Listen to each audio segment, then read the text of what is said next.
We are live.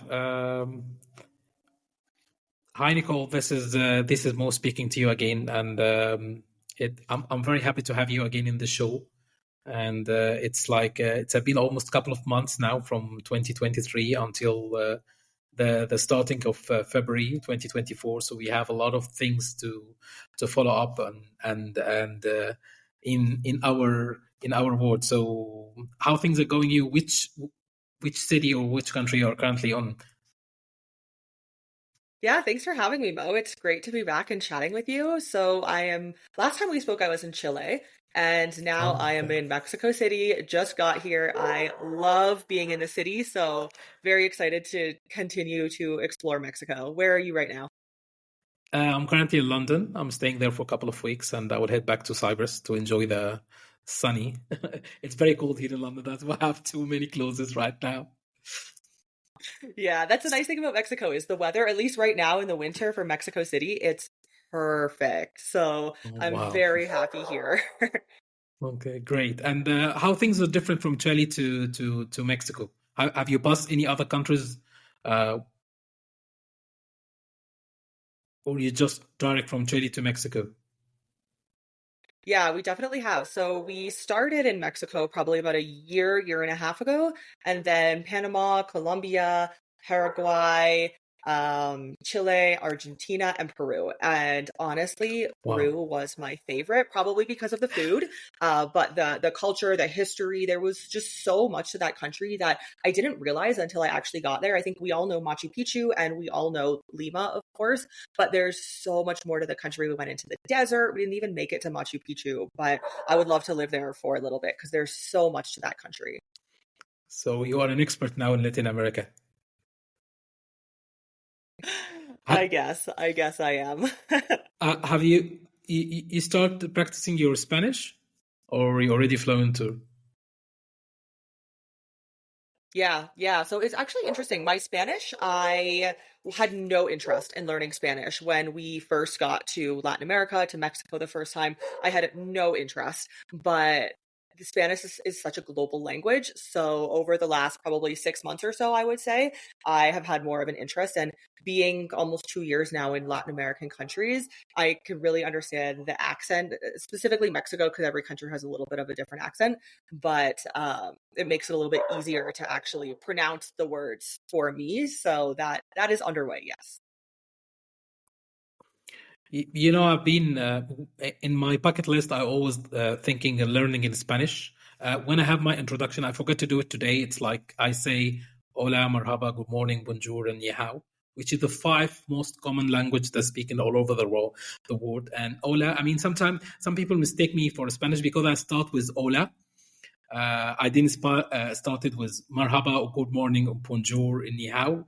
It's it's a common thing, but I think it's like sometimes I spend many hours watching Netflix shows in Spanish because it's very the Spanish is a mix between different languages because I'm also an Arabic speaker, so it have many words from different vocabulary, especially the Arabic. So it's one of the things that needed to be done and always por favor.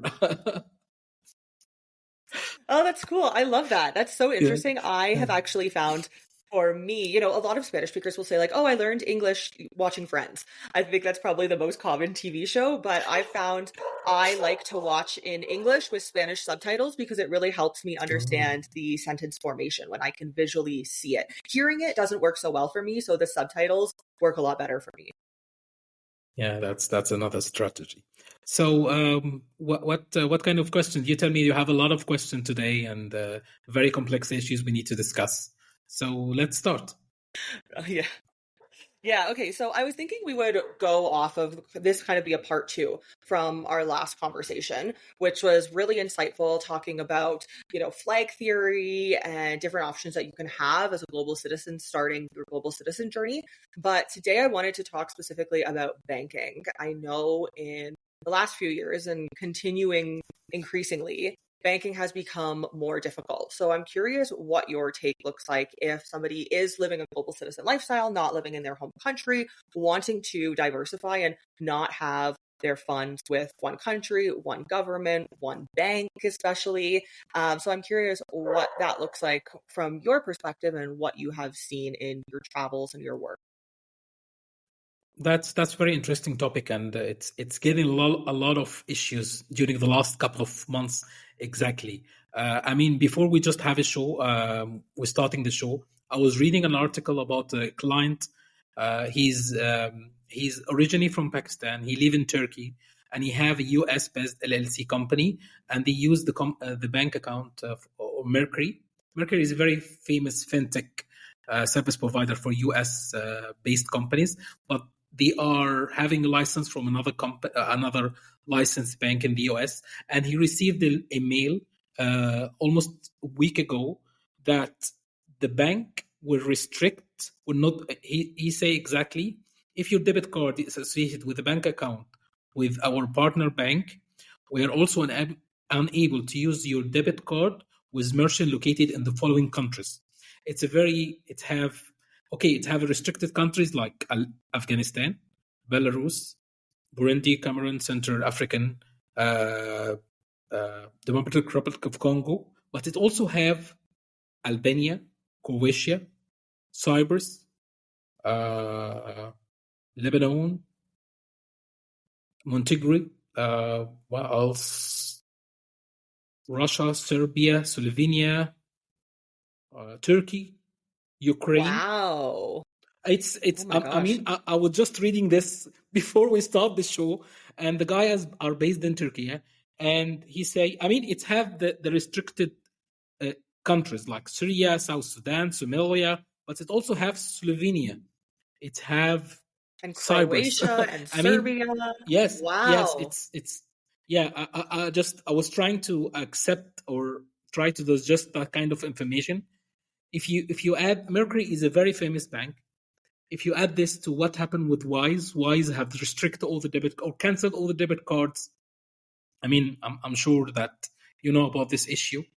And there's many other banks, especially fintech banks, unrestricted using debit cards, and now they're restricting certain merchants or using your location in restricted, you can say, sanctioned countries.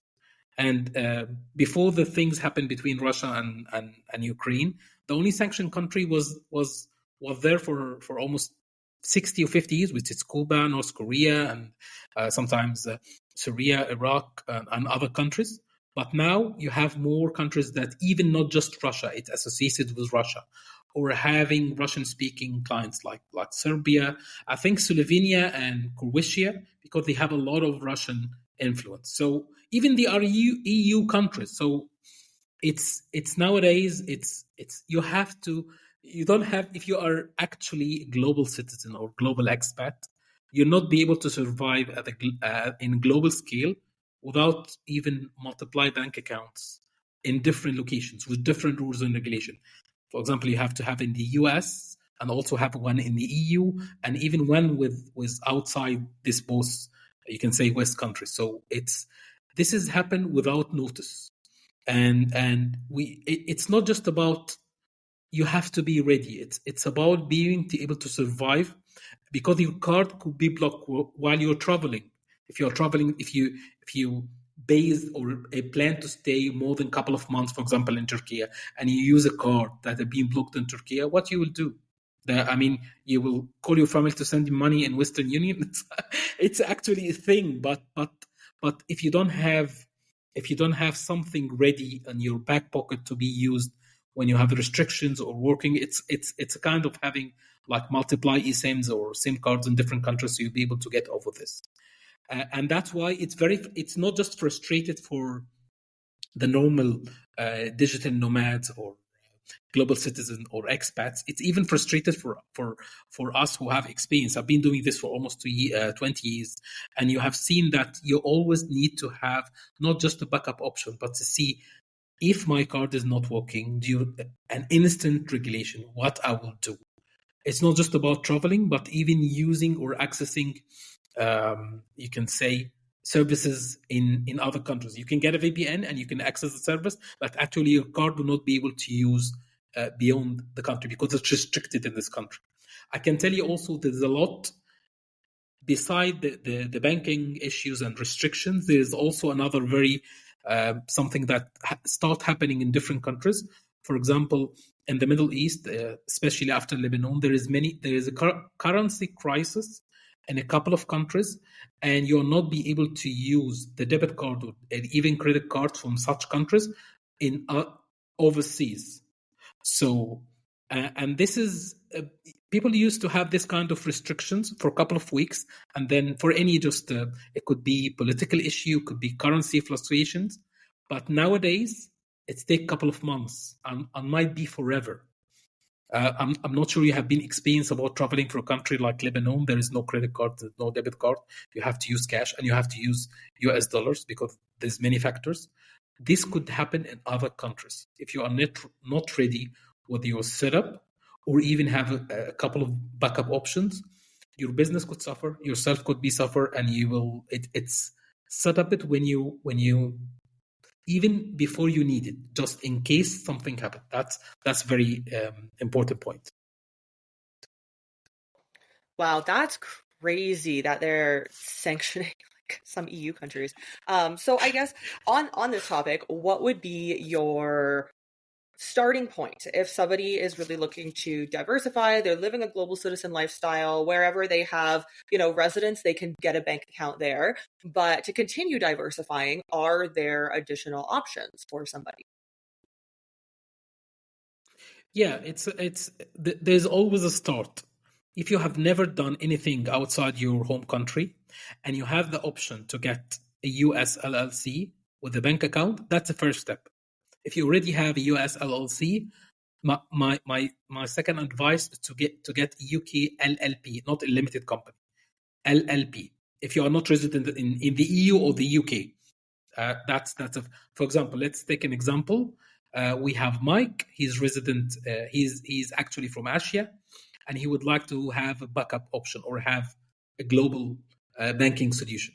And he's an online entrepreneur. He receives all his money. He's a freelancer. He's a coach or whatever, and he doesn't have a place where he receives his money. He just have a personal bank account, a business setup in Asia, and he would like to have start a plan.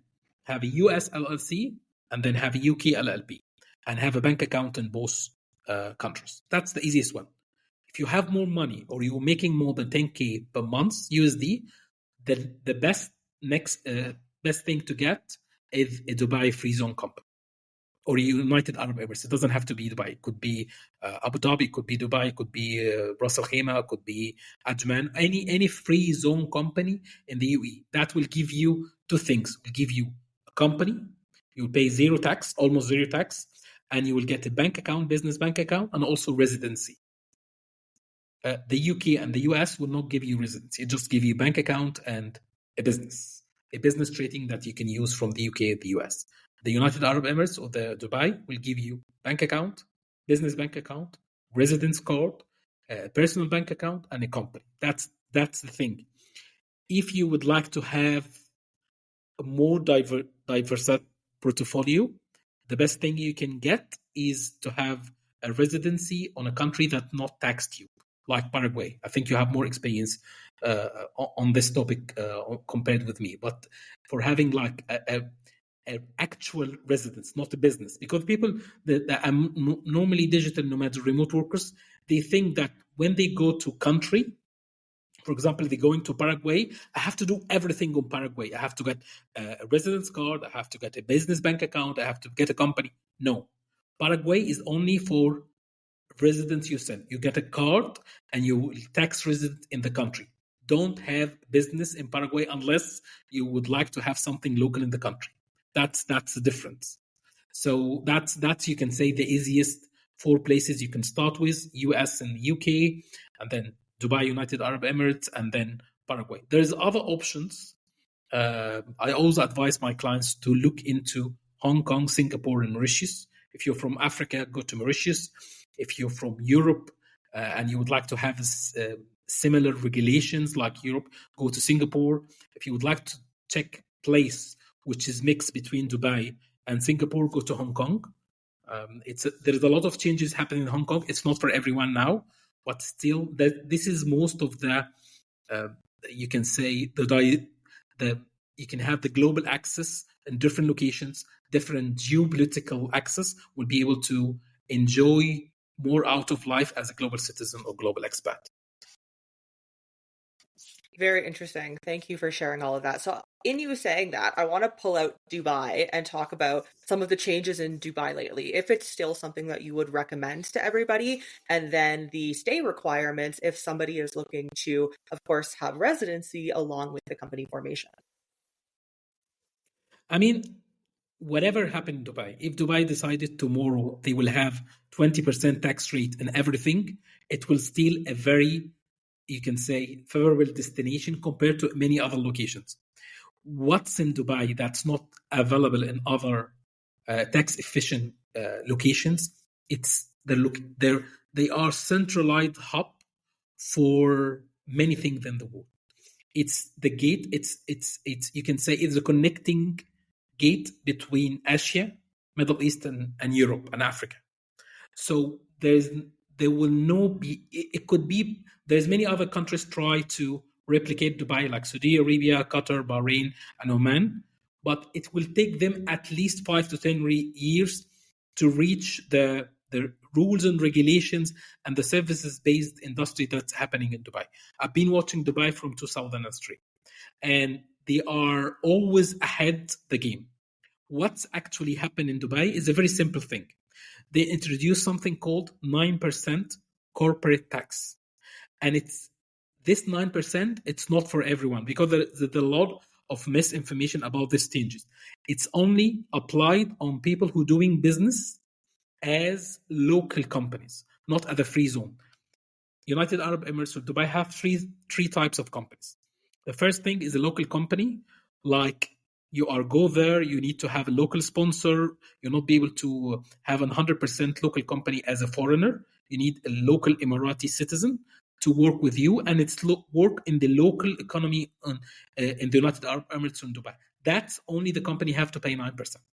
Okay, and then they have the free zone company, which is called free zone. That means you will incorporate the company in free zone. It's outside. It's actually inside the border of the UAE, but outside the UAE rules. That's 0%. That will always 0%, and you'll not be pay taxes. Whatever you're keeping money in the company or you're doing business as free zone company, it's 0%. And there is many famous, you can say, unicorns or multi-billion-dollar companies that trading as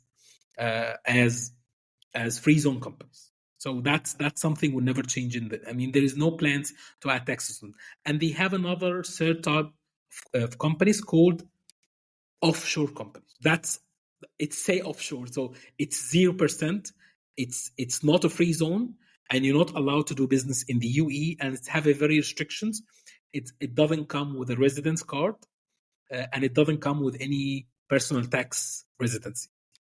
So the most important and most common thing is the free zone companies, and you can get a residency card with the free zone company. The other thing is the restrictions. You need to stay for at least couple of weeks. They keep changing how many exactly the days that you need to stay in the country. You need to visit the country 1 day or 24 hours each 6 months to keep your registration and residency card up and running. And actually, you don't have to get into the country. If you're flying from London and going to Singapore and you pass into the immigration, you get into Dubai airport and you pass through the immigration and you come out, that will be count for entry. So that will come 24 hours. That's one of the things. That's the first thing. You can just keep your company license or ID, residence card ID. If you would like to get a tax residency certificate from the country, it was at least 6 months, and then use it for less than 3 months. They can keep changing again. It's depending on how many people are applying. Dubai they are very famous with flexibility, but they can change things instantly. If you're planning to say, okay, I need to stay 6 months to get residency, that was a couple of years ago. Now they change it to make it a couple of weeks. So now I think they are more flexible. They understand that many, especially West citizens, like in the UK or Germany or their home country tax authorities, insist that they will need to have tax residency certificate, not just a company or bank account, to offload them from their home tax. And also Canada. Canada is require a lot of documents to say that you actually leaving Canada. And that's the more people are leaving your home country, the more tax authorities will be more aggressive. So you have to be ready when doing this. Yeah, okay. Thank you for sharing all of that. So interesting, isn't it? The migration of people. I was just talking to an accountant in Canada where I was originally from the other day, and he was just saying, he's been in the game for so long and he's never seen numbers of emigration so high. And I'm just like, I completely understand. Okay, so now I want to talk about something that I find very interesting. So when somebody comes to me and they're wanting an additional passport, citizenship, they're really wanting a backup option. And unfortunately, this I find is the case sometimes, not all times, but sometimes where they don't want to either make a higher price point investment and then they can't spend time on the ground because they're located somewhere for their job, for whatever reason, they can't actually go and naturalize into a place. And there are a few other options for how you could potentially get a citizenship, but talk to me about your experience and what that has looked like for you of somebody coming to you and saying, like, I want additional options. I want an additional passport, but I don't want to spend the money and I don't want to spend the time. So what are their options? I mean, the most, you can say, straightforward or the most affordable option for anyone who would like to get a second passport or second citizenship is to look for the family roots. If you are American and you have Irish roots or German roots or British roots or whatever roots, or Italian, Greece, Portugal, Spain, look for your family tree. Go and ask your mom and dad if still alive, or grandfather, grandmother, and ask them where we come from. I mean, most of the American citizens are actually from someone else. So, and also Canadians. There is a lot of Canadian citizens who are eligible for British nationality, and they never know about it. So that's the option. That's the first thing that you can do. Go and check your family roots and see from your father and your mother's side, and check, is I am eligible for any kind of citizenship in any other country?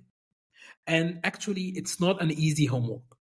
It will need, first thing, you need to accept that you are not who you think all your life. That's the first thing. Got many things. I'm a German. I have Turkish roots. I have Middle East roots. I have African roots. Everyone have different roots. So try to accept it that you might be from somewhere else, another country, and you are eligible to get the passport of this country. Even if you don't like this country, you never visit the country, or you never think about being a citizen of the country. If you have a passport from another country, that could be your not just gateway to freedom, that could be an option to a lot of opportunities, even if you don't like this country or never think about it. That's the first and easy thing. The second thing, if you are planning to have a partner and you are expecting a baby, try to think, I can give a gift to my baby, and this gift will be birth citizenship. There is many countries, especially in Latin America. I don't advise going to Canada or US. That would be a lot of complications, and they are very restricted now, and you have to pay a lot of money.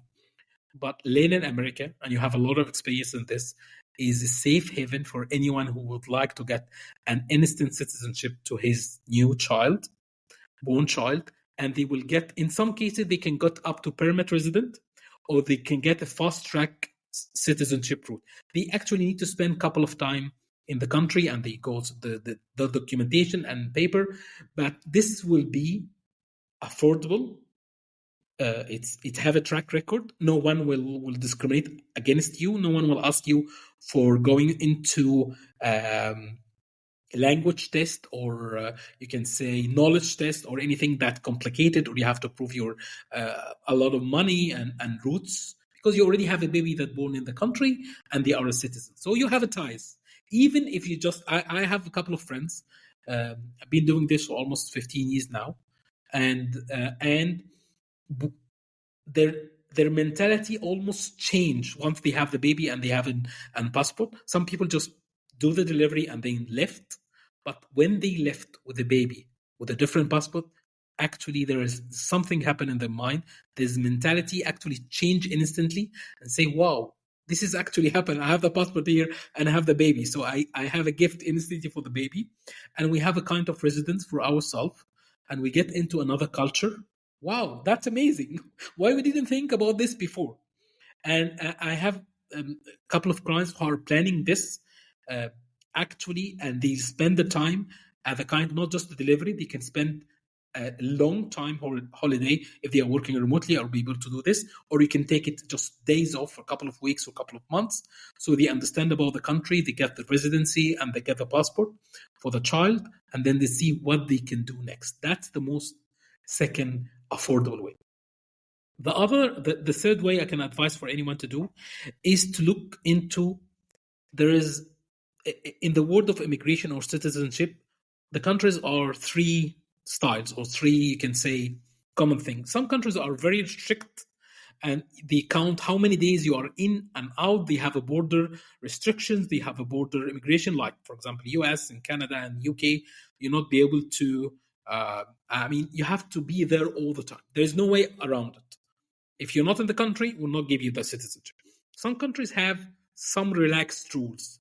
You don't have to spend actually all the time inside the country. You can say 3-6 months depending, but you have to show ties.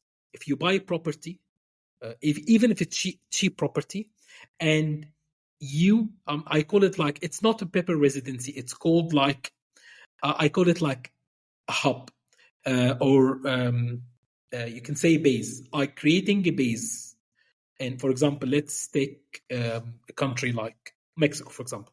I'm creating a base for myself in Mexico. So I'm buying or renting a long-term property, even if I'm not using it. I'm trying to get a residency. I'm opening bank account. I'm creating economic ties with the country, even if I'm not living there. And then I can use this kind of documents to apply for the permanent residency and the citizenship. And the other side of countries, they just need to, they have something called fast track applications. And you need to prove to them that you are a good citizen, you don't have any criminal records from other countries, and you're planning to stay in the country after you have been naturalized or getting the passport or the citizenship. You can do this with knowing there is a lot of good lawyers know how to talk to local governments with the proof of documents needed to convince them that this guy or this lady who's applying for fast track citizenship, they have something to give back to the country. It doesn't have to be money all the way. It could be you have a lot of experience, you're bringing different culture to the country, you are trying to create a family, you are trying to invest, startup. It doesn't have to be bulk of money that you invest in the country and then speed. But these things take time, and you need to understand that it will not be like this. It will be slowly, gradually. And the best thing, the first thing you need to do is go there, spend a couple of weeks. If you see that I would like to be citizen of this country, see all the options. Whatever you have read about the information from outside the country is totally different from in, because you will get into locals, you will sit with accountants, you will sit with people who might done it before. Check the expats who have been living in the country for at least 5, 10, 15 years. They will tell you a lot of ideas that will you can say the internet community will never talk about it. It's not commercialized. It's not straightforward things, but actually it can get you a fast track passport without going into the investment side. Yeah, I love that. It's so interesting. There are, I'm not going to say unlimited options, but there are definitely options that you have when wanting to obtain an additional passport, but you do need some sort of ties. Like you mentioned, you need the real estate, or you need the family ties, or you need the birth, or the investment, or the time on the ground, which I find is difficult for a lot of people, especially today. Um, but there are options, but it's not unlimited options. It has to kind of fit into one of those categories. Yes, yeah, definitely, yeah, Yeah. totally Okay, agree. interesting. So I guess to wrap up, is there anything within this discussion that you feel like we haven't completely touched on that would be interesting to bring to light here? Yeah, I have a couple of ideas. Normally, I mean, you can share it to your audience or generally. I would like to invite. I mean, we can have like it's not doesn't have to be weekly show, but we can be one a month show where we invite audience, your audience or my audience, and they ask us direct questions, whatever it's live or pre-recorded, and they share their experience, whatever they are, just have been digital nomads for a couple of years or thinking about starting the journey, exploring being a global citizen, global expat. Uh, I mean, they have the idea and they would like to do it, whatever they are, an office-based employment, and they would like to go remotely and see what other options beyond their home country, or they've been doing it for a couple of years, that they can ask questions, they can share experience, and we can tell others that it's not, it's actually for everyone. It's not uh, uh, it's not rainbows all the day, but actually you can change your life once you change your mentality. And when you show that there's others have done this, and the others who are not expert, you and me are experts, we're doing this as our bread and butter, but in the same time there's many individuals, and I met them in the airports, in different locations, who he actually they are not tourists, they are trying to get into other cultures, they see their roots, they see different investment opportunities, they see different uh, uh, they see life from different perspectives. So we would like to invite normal audience, and then we can see what what will happen in this, just sharing ideas and even just experience here.